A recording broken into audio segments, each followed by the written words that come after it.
게요. 그 오늘 발표 주제는 Dive into VPN 알고리즘이라고 해가지고 VPN을 이제 실제로 제가 써보려고 최근에 연구라던가 공부를 좀 많이 해봤었는데요. 그 쓰게 되면서 뭐 알게 된 점이라던가 어떻게 하면 좋은지 혹은 왜 어떤 한계점이 있었고 또 이렇게 쓰면 좀 더 좋더라라는 그런 여러 가지가 좀 눈에 보여가지고 그런 쪽을 전반적으로 다뤄볼까 합니다. 네, 그렇고 이제 첫 번째 매너는 VPN이 애초에 핀 모델에서 나온 거잖아요. 이제 Probability of Informed Trading 해가지고 이제 핀 모델에 대해서 이제 뭐 마켓 참여자가 이제 Informed Trader가 있고 Noisy Trader, 마켓 메이커가 있는데 그 중에서 이제 Informed Trader가 이제 도대체 마켓에 얼마나 있는지 그러면 이제 방향 얼마나 어떤 특정 방향성으로 이제 쭉 움직이는지를 이제 추정하는 모델이라고 할 수 있는데요. 그거 핀 모델 자체는 이제 추정을 해야 되는 파라미터가 좀 워낙 많아가지고 좀 부정확하다는 의견도 많고 해서 이제 어느 순간 이제 V핀으로 이제 알고리즘이 많이 대체가 된 걸로 알고 있어요. 그리고 잘 몰랐는데 V핀 프라도시 프라도시가 V핀을 되게 막 많이 팠다고 생각해서 보니까 V핀을 처음 논문으로 낸 사람이 프라도시랑 몇 분이시더라고요. 저는 이제 이번에 발표 준비하면서 처음 봤는데 저번에 그 한상님 올려주신 그 책 비슷한 뭐 한 70페이지 넘어가는 그 책도 결론적 그 논문을 그 프라더시 박사 논문 졸업 논문 찾아보니까 그 내용이랑 거의 겹치는 쪽이더라고요. 그래서 진짜 VPN을 깊게 파셨구나 약간 그런 생각을 좀 느끼면서 저도 이제 그 책이랑 논문이랑 또 실제로 좀 구현도 몇 번 해보면서 봤는데 강아지 그렇게 잘 들리나요? 죄송합니다. 문 닫고 하고 있는데 안 짖도록 하겠습니다. 네, 그래서 VP는 이제 뭐 많이들 아시겠지만 또 간단하게 한번 설명을 드리면은 일단은 볼륨바 그 이제 저희 보통은 1분봉 뭐 10분봉 뭐 1일봉 해가지고 타임바를 많이 쓰는데 이제 볼륨바를 쓴다는 걸 기본 전제로 하는 게 VP 모델이고요. 볼륨바는 이제 등 시간으로 끊는 게 아니라 등 시간으로 끊는 건 타임바 그리고 등 볼륨으로 끊는 건 이제 볼륨바가 있고 뭐 틱 등 그러니까 틱의 개수로 끊는 틱바도 있고 그건 거의 안 쓰이고 뭐 혹은 거래 대금 단위로 끊는 이제 미국 기준으로 하면 달러바가 있는데요. 뭐 이런 것들로 나눠 있는데 이제 보통은 볼륨바를 좀 많이 쓰는 것 같아요. 저는 이제 개인적으로는 달러바를 좀 더 선호하는 편이긴 한데요. 뭐 크게 차이는 없는 것 같아요. VP는 볼륨바를 기준으로 하고 보이시죠? 네. 그래서 버켓 사이즈를 볼륨바의 버켓 사이즈를 정하고 이제 n의 그 총 롤링 피리어드를 구해가지고 그 n 기간 동안 그러니까 n 곱하기 v의 거래량이 있는 동안에 셀 볼륨과 이제 바이 볼륨의 이제 격차를 이제 방향성 없이 절대값을 취해서 이제 롤링 시켜서 만든 게 V핀 값이에요. 핀이랑 V핀이랑 이게 쫙 유도해내는 수식은 엄청 많은데 V핀은 이제 뭐 결론적으로 쓰려고 보면은 되게 간단한 모델이라고 할 수 있는데요. 이거를 이제 실제로 어떻게 쓰면 좋은지에 대해서 이제 쓰다 보니까 여러 가지 봐야 될 부분이 많아서 하나하나 짚어보면서 진행을 해보도록 하겠습니다. 그래서 이제 첫 번째로 이제 롤링 피리어드에 관한 문제가 있는데요. 이제 VPN을 처음 쓰게 되면은 일단 뭐 적당하게 볼륨 버켓 사이즈를 뭐 비트코인이나 놓치면은 뭐 10개, 뭐 20개, 100개 이렇게 정해놓고 그거를 이제 바로 이제 VPN으로 만들어 가면서 그러면 롤링을 뭐 10으로도 해보고 100으로도 해보고 이제 뭐 그렇게 저는 이제 해보곤 했었는데 어느 순간 깨달은 거죠. 이게 VPN 롤링 사이즈 변화는 큰 의미가 없었더라고요. 이제 그 예를 보면은 만약에 이제 저희가 V가 특정 유닛 볼륨이라 치고 4V는 이제 그거의 4배겠죠. 이제 뭐 데이터가 이런 4V 동안에 V가 이제 셀만 쭉 들어오고 바이가 쭉 들어오고 셀이 들어오고 바이가 들어오고 이렇게 극단적인 케이스를 가정을 하고 이제 만약에 계산을 해본다고 하면요.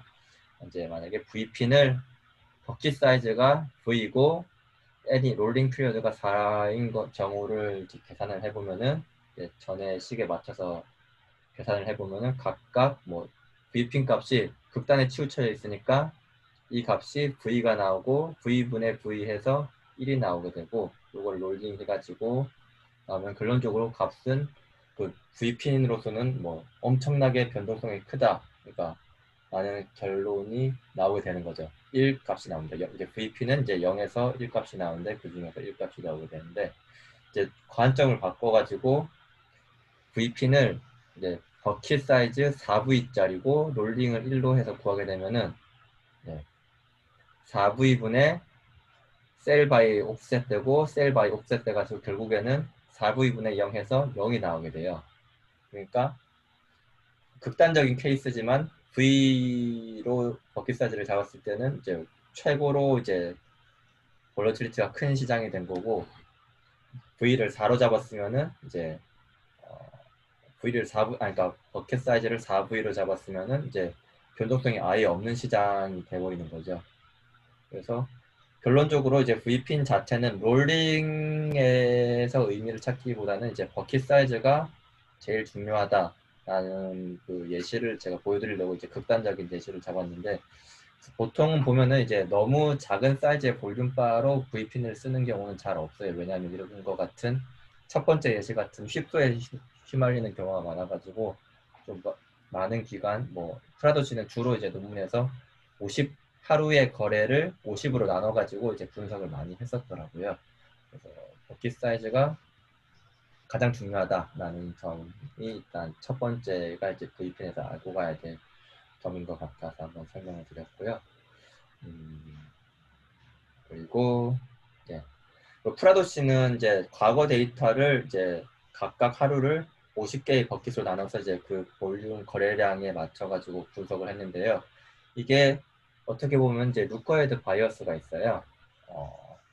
왜냐면 당일의 버킷 그런 식의 논리면 이제 당일의 버킷 사이즈는 하루가 다 지난 뒤에 알 수 있는 건데 그거를 이미 알고 있다 가정하고 버킷 사이즈를 써서 분석을 한 거죠. 그러면 이제 이제 프라도 씨가 이제 그거에 대해서 뭐 크게 언급을 안 해놨더라고요. 그래서 이게 연구 방법이 조금 부족한 건 아닌가 약간 이런 생각이 들기도 해가지고 이건 이제 저만의 방법으로 어떻게 그러면 분석을 루커야드 바이어스 없이 분석을 할 수 있을까? 다만 이제 한 50개 하루를 기준으로 버킷 사이즈를 나누는 건 좀 좋은 것 같고 해가지고 만들어 봤던 게 이제 버킷 사이즈를 좀 다이나믹하게 가져가 뭐 물론 프라더쉬도 다이나믹하게 가져갔는데 루커헤드 바이어스가 있었으니까 저는 이제 뭐 거기서 한 T시점에 가지 말씀드리고 싶은 게 있는데요. 네네네 그 50개가 예 그 1일 평균 볼륨의 네. 그 과거 며칠치는 전 정확히가 안 나는데 며칠치의 평균치를 그 토탈로 잡고 토탈을 50으로 나눠서 그 V 값을 정한 거예요. 그 하루치를 무조건 50개로 딱 지정한 게 아니고 그걸 제가 그랬군요. 예. 그 50이라는 게 자기가 네네 해봤더니 그렇게 하는 게 가장 좋다더라 해서 50이 나왔긴 했는데 그 50이 네네 그 날에 무조건 50으로 나누는 게 아니고 그 전 네. 거에서 평균 최대 거래량을 1일 거래량 전체량을 평균 내서 평균치를 50분의 1을 썼다는 거지. 네. 그러니까 3일 평균치를 쓰든 5일 평균치를 쓰든 뭐 열흘 네. 평균치를 쓸지는 그거는 네. 비교해봐야 한다는 얘기죠. 네, 그러니까 그걸 그러면은 해가지고 100만 주가 나왔으면 100만 주의 50분의 1, 20만 주를 하나의 버킷으로 잡은 거예요. 그 당일날 버킷을. 그러면은 제가 그 부분은 제가 이해를 많이 못하고 이제 얘기를 한 것 같고요. 네, 그러면 주장님 말씀이 맞는 것 같습니다.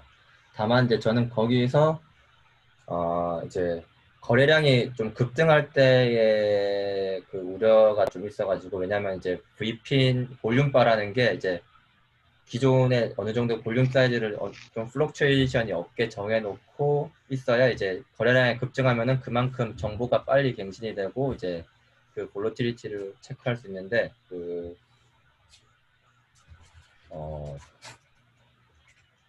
뭐지 그 볼륨 사이즈가 잠시만요.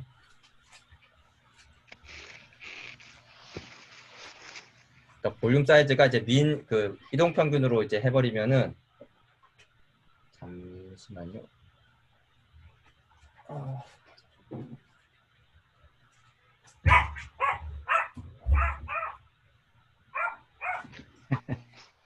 죄송합니다. 잠시 들어오는 바람에 그 볼륨 사이즈를 이제 2평으로 해버리면은 그 최근에 거래량 증가에 따라서 이제 그 버킷 사이즈가 같이 증가해 버리는 현상이 발생해요. 그래서 거래량이 급등했을 때 그것도 같이 가버리는 바람에 이제 정보량의 갱신도 같이 느려지고 원래라면 좀 빨라지면 좋을 게 이제 느려져 버리는 그런 한계점이 있다고 생각을 했고 그리고 이제 잘못 알았지만 이제 사후적으로 이제 루커이드 바이어스가 있다고 생각을 했었는데 이제 그건 아니라고 생각을 했고요.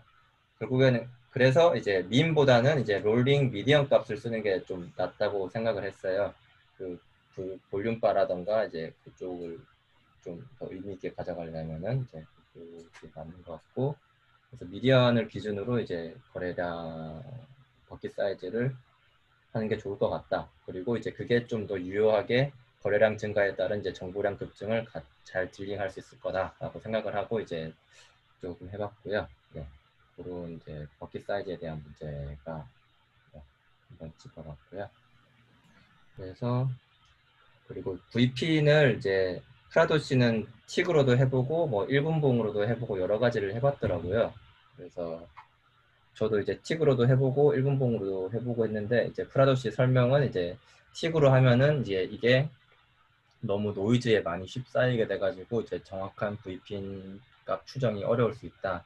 차라리 1분봉을 쓰는 게 좀 더 안정적인 이제 값을 낼 수 있다라고 이야기를 하면서 이제 뭐 틱으로도 보여주고 뭐 1분바로도 보여주고 이렇게 하면서 이제 예시를 들어줬는데요. 이것도 기간은 다르지만 이제 이쪽은 이제 빨간색이 프라이스고 이쪽이 이제 틱으로 계산한 이제 VPN 값이고요. 제가 그리고 이쪽도 이제 이쪽은 검은색이 프라이스고 이게 이제 1분바로 계산한 VPN 값이에요.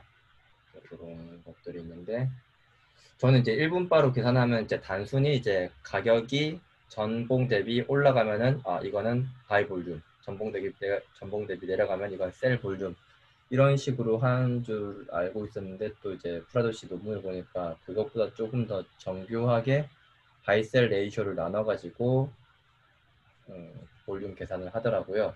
그쪽을 해봤는데 이게 상당히 흥미로워가지고 이 알고리즘을 한번 좀 보면서 짚어보면 괜찮을 것 같아요. 그래서 결론적으로는 이게 전체 큰 버킷 사이즈 부위가 있으면은 이거를 이제 바이 볼륨으로 나누고 셀 볼륨으로 나누는데 이거를 이제 1분봉바를 이제 쭉 돌아가면서 이제 여러 개를 보는 거죠.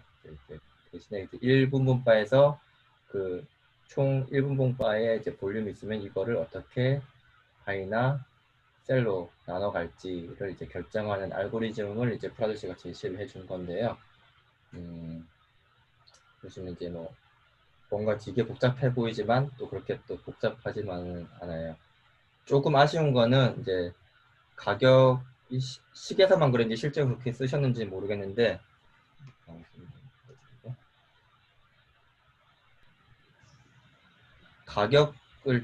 프라이스 디퍼런스 자체를 쓰게 되면은 이제 나중에 분석을 몇 년씩 분석을 하게 되면은 그 값 차이에 따라 가지고 좀 오차가 생길 것 같고 차라리 이제 프라이스 체인지 레이쇼를 쓰는 게 좀 좋을 거라고 생각을 해서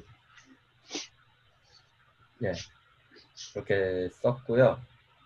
아마 이게 좀 더 정확할 것 같아요. 가격을 프라이스 디퍼런스 쓰는 것보다 이제 프라이스 체인지 레이쇼를 쓰는 게 좋을 것 같고요.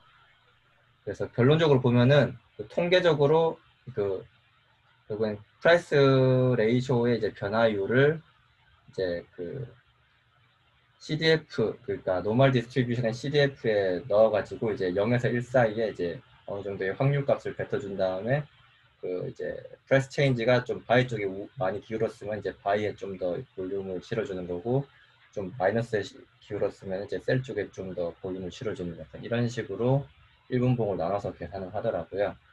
보시면은 예. 그래서 일반화를 시켜야 되는데 프레스 체인지에 이제 1분봉과 이제 그 전봉의 이제 프레스 체인지 레이쇼를 구하고, 그다음에 그 시그마 델타 P는 이제 이 값들을 뭐 역사적으로 쭉 통계 값을 구해가지고 스탠다드 데비에이션을 구하는 값인 거죠. 요거를 나눠줘서 일반화를 시킨 다음에 그 노멀 디스트리뷰션에 이제 CDF에 뿌려가지고 그다음 1분봉에 거래량에 뿌리면은 이제 각각의 이제 만약에 거래량이 이제 100이었는데 이제 살짝 올랐다. 근데 살짝 오른 게 그냥 평균값보다 살짝 위다라고 싶으면 이제 바이 볼륨에 한 뭐 0.6 정도 0.6이니까 뭐 60 정도를 할당해 주는 거고, 셀 볼륨에 40 정도를 할당해 주는 거, 이런 식의 알고리즘을 쓴 거죠. 그래가지고 VP 1분봉바를 이제 단순히 뭐 올랐으면 바이, 뭐 내렸으면 셀, 이게 아니라 이제 어느 정도 통계적 모델을 가지고 이제 만들어줬다. 이 부분이 저는 되게 고무적인 것 같더라고요. 이렇게 써보면은 확실히 좀 더 결과가 좋은 것 같기도 하고요. 그래서 이쪽 부분도 이따가 코드 리뷰하면서 한번 보여드릴 거고요. 네. 근데 거기서 그 방식을 쓴 이유가요. 네네네. 그게 틱데이터가 우리는 스스로 이게 무료로 받을 수 있는데 걔는 네네. 틱데이터가 다 돈이잖아요. 아, 그렇죠. 데이터를 보면 쟤네 분봉이나 이런 걸 썼었잖아요. 걔네 그 네네네네. 프라도시 그 논문 보면 네네. 거기에는 볼륨이 비드 에스크 구분해서 나오는 게 아니고 전체 볼륨이 그냥 나오잖아요. 아, 그렇죠. 그거를 어떻게 네. 비드 에스크로 어떻게든 좀 구분해 보려고 음, 저런 트릭을 쓴 거더라고요. 근데 또 얘기를 그걸 하다 보면은 또 굳이 막 팁 데이터가 그렇게까지 돈을 내서 구할 정도의 이제 뭐 가치가 있는 건 아니다. 뭐 이렇게 예, 그렇게 얘기를 그래서 하긴 걔는 하는데, 네, 그렇게 얘기하면서 근데 그러니까 네, 저희가 틱데이터가 있어서 체결량이 비드 체결량, 에스크 체결량이 다 있으면 굳이 저 네. 방식으로 꼭 안 해도 된다고 말씀드리고 싶어서 말씀드렸습니다. 음, 예, 두 개 이거는 다 한번 써보셨어요? 어때요, 예, 주연님은? 두 개 다 써봤는데 별 차이 네네. 없어요. 그냥 음, 그 틱데이터가 있으면 틱데이터로 그냥 하는 게 더 정확해요. 확실히 과거 데이터가 없으면 이런 방법으로 추정하는 것도 뭐 예전 거를 추정해 보는 것도 나쁘진 않더라고요. 예, 예, 그죠. 예. 음, 내가 분봉만 있으면 그렇게 해보는 게 좋아요. 예. 그리고 약간 아까 말씀하셨지만 이제 프라이스 체인지까지 같이 보니까 그 네, 경향성도 같이 들어가니까 그런 네. 부분에서는 좋긴 합니다. 맞아요. 이쪽 그래도 뭐 과거 데이터 분석하고 시뮬레이션 돌리는 데는 제법 괜찮은 모델인 것 같더라고요. 근데 결론적으로 주연님 경험적으로는 이제 틱으로 하는 거나 이제 큰 차이가 없다는 거죠. 네. 음, 그게 왜냐하면 그럼, 네네네. 그러면 이제 식이 좀 복잡해지잖아요. 그때 할 때마다 저렇게 하려면 또 프라이스 체인지에서 델타 값도 그 밑에 시그마 값을 나눈 다음에 뭐 이렇게 해서 이제 또 CDF를 구해서 곱해줘야 되는데 그러면 이제 그렇죠. 식이 복잡해지니까 그냥 음, 틱데이터가 있을 때는 그냥 단순하게 더하는 것도 괜찮을. 저도 두 번 다 써보긴 했는데 좀 더 스무딩 되거나 좀 더 나 너무 쉽소에 휘말리지 않는 건 또 확실히 맞는 것 같아가지고 좀 장단점이 있는 것 같기도 하더라고요. 네. 그래서, 네. 다음으로 또 넘어가서 보면은, 그리고 이제 VPN이 또 치명적인 문제점 중 하나가 이제 버킷 사이즈나 이제 자산별로 이제 자산에 따라 가지고 이제 버킷 사이즈도 그렇고 뭐 자산별로 달라도 이제 VPN 값이 이제 0에서 1 사이의 값이긴 한데 이게 상대적으로 의미가 다 다를 수밖에 없더라고요. 그래서 뭐 버킷 사이즈가 커지면 커질수록 이제 VPN 값이 아무래도 낮아지는 경향이 있는데요.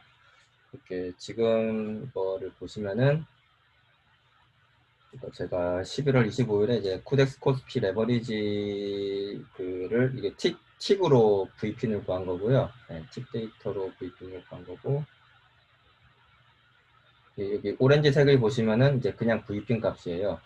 그리고 여기가 1이고 여기가 이제 0인데요. 네, 보시면은 그냥 VPN 값은 간혹 뭐 0.5 뛰긴 하는데 실제로 보통 이제 이쪽 바운더리에서 놀고 있는 거죠. 많이 올라가 봐야 얘가 이만큼 정도 되고. 근데 실제로 버킷 사이즈가 줄어들게 되면은 이제 좀 더 이렇게 크게 되는데 그거를 상호 간에 비교를 할 수 없게 되는 이제 문제점이 발생하게 되는 거죠. 그거를 이제 극복하기 위해서 이제 아마 쓰는 게 보통 CDF 값을 많이 쓰는 것 같아요. 이제 엠피리컬하게 VPN 값을 이제 쭉 저기 엠피리컬한 이제 CDF 디스트리뷰션에 이제 역사적 VPN 값을 다 넣어버려서 이제 그쪽에 모델을 만들어서 지금 새로운 VPN 값이 이제 딱 발생을 하면은 이제 엠피리컬 CDF에 넣어서 여기에 이제 과거에 0에서 1 사이에 어떤 값에 머물러 있는지를 체크해서 그린 게 이제 CDF VPN이고요. 이 빨간 라인이 지금 CDF VPN이고 보시면 이제 뭐 0에서 1 사이의 값을 이제 많이들 표현해주고 있어요. 그래서 상대적으로 비교하기에 이제 CDF를 어느 정도 좀 모델을 만들어가지고 VPN 해보면은 이제 이 자체의 값도 볼 수도 있고 다른 거랑 비교해가지고도 어떤 의미를 좀 찾아볼 수 있는 그런 부분이 되는 것 같아가지고 한번 또 보시면은 이게 CDF로 쓰지 않으면 확실히 뭐 일반화된 패턴을 분석하기가 좀 어려운 측면이 있더라고요. CDF도 좀 중점적으로 보는 게 좋을 것 같고 판단을 했고요. 그래서 이제 프라도시가 이제 주구장창 이제 VPN 모델을 설명하면서 나오는 게 이제 이거 이제 플래시 크래시인 거죠. 플래시 크래시 쪽에 이제 이 빨간 점선이 이제 CDF VPN이고 이쪽이 그냥 VPN 값, 이쪽이 이제 프라이스인 거죠. 이제 이 플래시 크래시 때의 이제 그 VPN을 그려보면은 이제 사전에 이제 미리 많이 올라가지고 이 값만 보고 있으면 이제 뭐 플래시 크래시를 이제 미리 예측하고 뭐 방어할 수 있었다라고 이제 얘기를 하는 건데 그 프라도시의 다른 쪽 내용도 보고 하면은 이제 이렇게 깔끔하게 CDF VPN이 이렇게 쭉 올라가는 경우는 거의 찾아보기는 힘들더라고요. 오히려 그 과열 지표라고 해야 되나요? 그러니까 좀 어느 정도의 이제 가격이 꼭지점에 다다랐을 때 CDF도 그냥 그 꼭지점에 있는 경우가 더 많은 걸 봐가지고 이 플래시 크래시는 이제 진짜 이상적인 경우 거의 발생하지 않는 경우인 것 같고 VPN 자체는 좀 평소에는 이렇게까지 명확한 신호를 보여주진 못하더라고요. 그래서 여러 가지 또 주관적인 분석도 좀 같이 들어가야 좀 재밌게 쓸 수 있지 않을까라는 생각을 해봤습니다. 그리고 이제 코드를 그냥 한번 돌려보실 수 있게끔 제가 간단하게 만들어 봤는데요. 같이 간단하게 보도록 하겠습니다.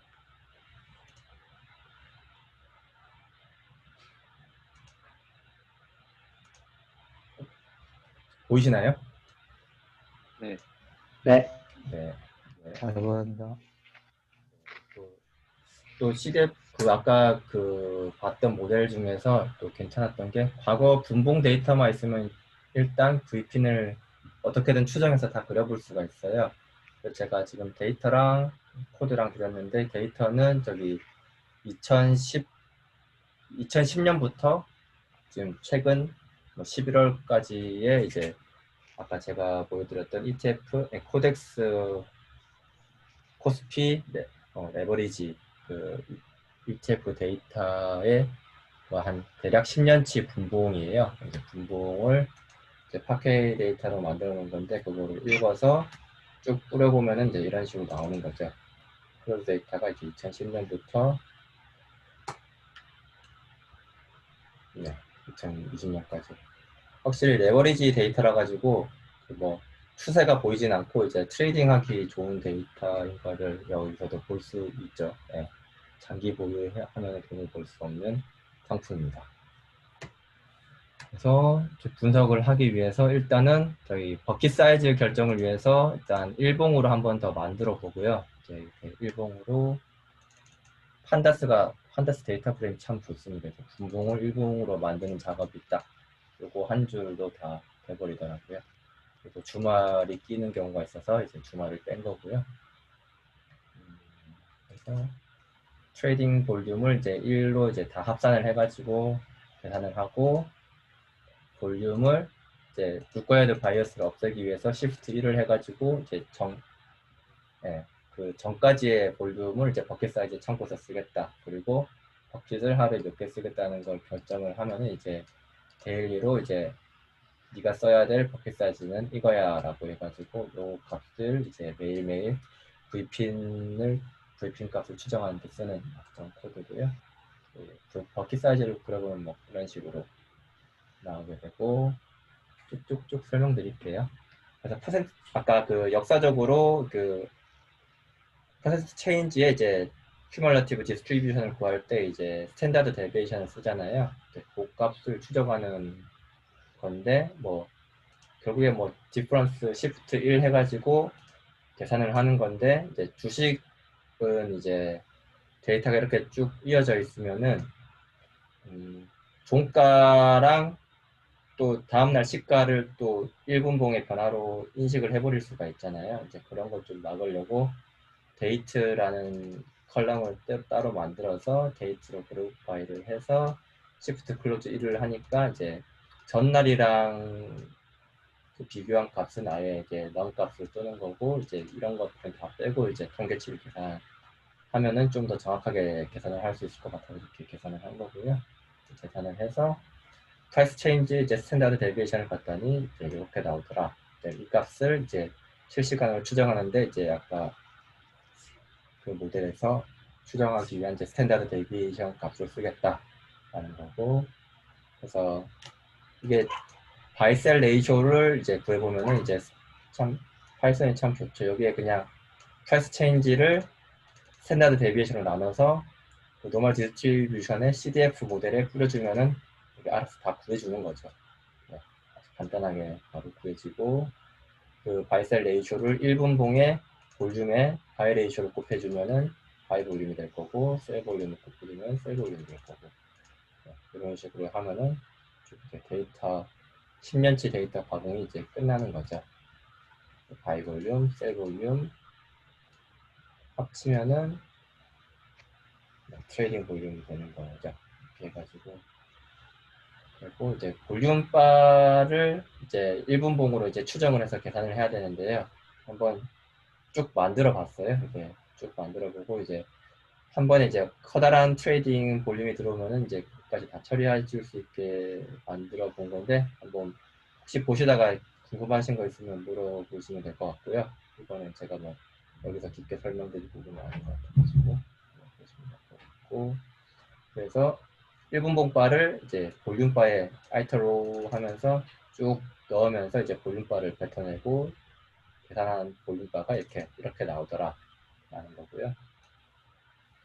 사이즈 쭉 볼륨 바를 대신 이제 인샘플로 구하기 위해서 이제 2020년 거는 이제 한번 플랫을 해보려고 이제 2019년까지 이제 볼륨바를 만들어서 CDF 피팅을 할 거죠. 예, CDF 피팅을 위해서 이제 2019년까지만 했고요. 2019년까지의 피팅을 한 거죠. 그래서 이 V핀. 그래서 V핀을 이제 구하는 거죠. 이 볼륨바로 V핀을 이제 바이와 셀의 차이의 앱솔루트 값을 구해서 이제 볼륨을 나눠서 이제 롤링은 1로 해가지고 V핀을 구하고, 또 이제 스케치 모델 디스트리뷰션, 엠피리컬 디스트리뷰션 이제 ECDF라는 게 참 또 고마운 함수가 있는데요. 그러니까 ECDF 해가지고 데이터를 넣어주면은 그 V핀 CDF라는 이제 CDF 모델 자체를 만들어줘요. 그래서 그다음 향후에 나오는 CDF V핀 값을 이제 이 모델에 넣어주면은 이건 0에서 1 사이에 어느 값이다 라고 이제 알려주는 거고, 파이썬이 되게 잘 설명을 해주는 것 같더라고요. 여태까지 구한 V핀 값을 쭉 끌어보면 이제 이렇게 된다. 그리고 이제 분석을 위해서 테스트 DF는 또 이제 2020년 거를 그려야 되니까요. 2020년 거를 해가지고 그려 보니까 2020년에 이제 브리핑 값은 뭐 이렇게 나오더라 라는 거고요. 버킷 사이즈는 아까 제가 말씀드린 뭐 롤링 피리어드 미디언 값을 구해가지고 그걸 50으로 50인가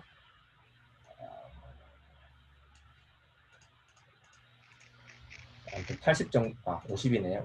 50으로 나눠가지고 네, 구한 거고요. 이거는 이제 롤링 80일 동안에 이제 롤링 미디언 값을 구해서 이제 버킷 사이즈를 계산했다는 거고요. 네, 이렇게 해서 나온 브리핑 값이고, 그래서 이 VP는 아까 잠시 마지막에 그럼 아까 그게 틱이 아니라 분봉으로 만든 거구나. 네, 분봉으로 아까 잠시 보셨던 이제 VP 그래프가 이렇게 나오게 됩니다. 11월 25일의 그래프고요. 이게 프라이스고, 이게 VP 값이고, 이게 VP는 CDF에 뿌려진 값인데요. 네, 이런 식으로 나오긴 하는데 이때 좀 급락, 좀 갑자기 가격이 훅훅 떨어졌었죠.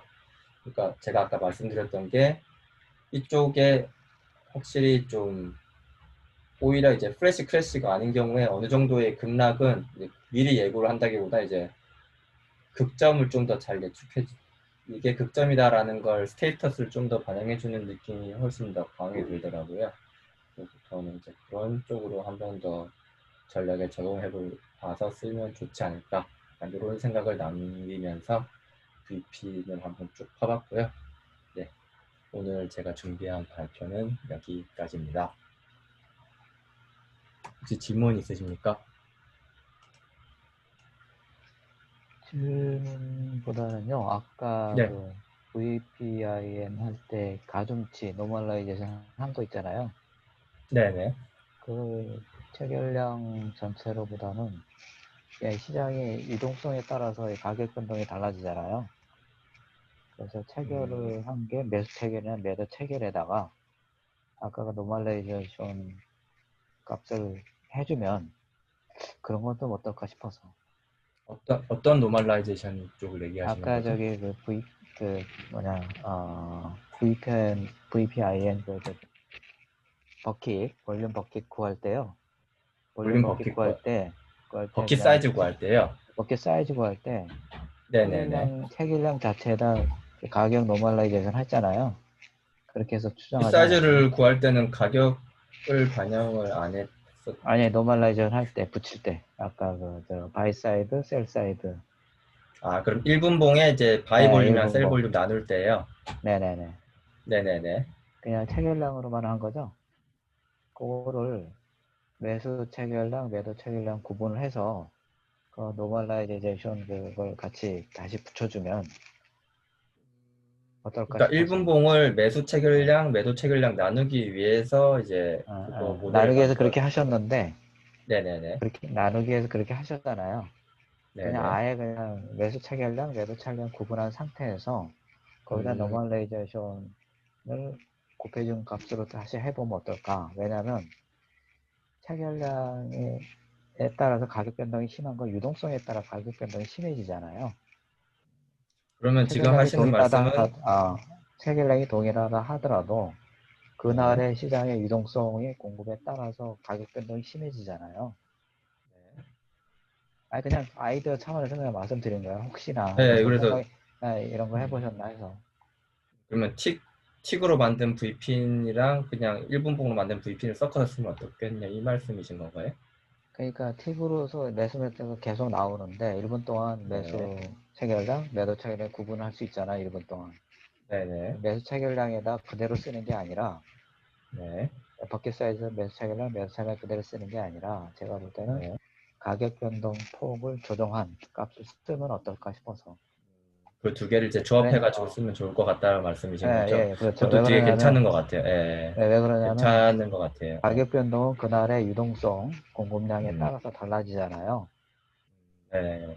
그러니까 매일매일 유동성이 달라진다는 전제하에서 가격 변동 폭만큼 조정을 해서 매수 매도 체결량을 조정해서 쓰면 혹시 어떨까 싶어서 그것도 굉장히 괜찮을 것 같아요. 저도 한번 아이디어 해보고 차원에서 싶은. 한번 예. 말씀드려 본 거예요. 그래서 네. 감사합니다. 저도 한번 발표 시간 낼 말씀드려. 때. 예.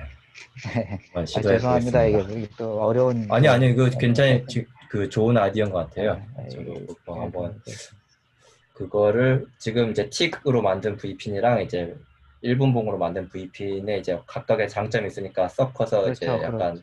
중화해서 써보면은 이제 좀 더 정교한 시그널을 낼 수 있지 않을까라는 그런 아이디어신 그, 거잖아요. 그렇죠, 그렇죠. 매일매일 거래량이 그 음, 트렌드도 없을 뿐만 아니라 그날 거래량이 굉장히 차이가 많이 나고 거래량이라는 것 곧 유동성인데 유동성 공급량에 따라 그날의 가격 변동이 달라지잖아요. 똑같은 해결량이라 하더라도 가격 변동이 네네네. 달라지니까 그걸 좀 더 네. 노멀라이즈나 제너럴라이즈 해서 한번 해보면 어떨까 하는 생각이 아이디어가 들었습니다. 예. 네. 오늘 좋은 아주 말씀. 강의 참 좋은 거 잘 들었습니다. 예. 아, 예, 아닙니다. 예, 좋은 말씀 감사합니다. 아주. 예. 감사합니다. 네. 감사합니다. 네, 아, 감사합니다. 혹시 또 질문 있으신가요? 잠시. 레코딩 하고 있었군요. 네.